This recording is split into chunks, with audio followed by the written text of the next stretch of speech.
یعنی وہ پیغمبر جس کے بارے میں صحیح مسلم میں حدیث ہے کہ ایک صحابی نے خطبہ دیتے ہوئے کہہ دیا من یطع اللہ ورسولہ فقد رشد، جس نے اللہ اور اس کے رسول کی اطاعت کی وہ کامیاب ہو گیا، ومن یعصہما، اور جس نے ان دونوں کی نافرمانی کی فقد غوا، وہ بہک گیا۔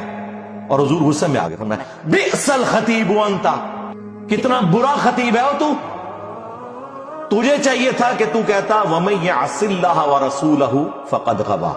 صحیح مسلم 2010 نمبر حدیث ہے یہ۔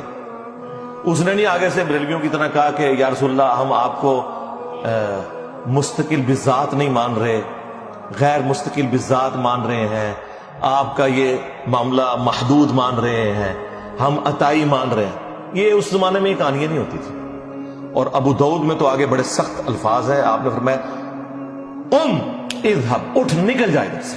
یہ وہ شخص کہہ رہا ہے وَإِنَّكَ لَعَلَىٰ خُلُقٍ عَظِيمٍ، لیکن توحید اتنا سینسٹیو ایشو ہے کہ امام الموحدین صلی اللہ علیہ وآلہ وسلم کی ٹالرنس زیرو ہے، زیرو ٹالرنس ہے۔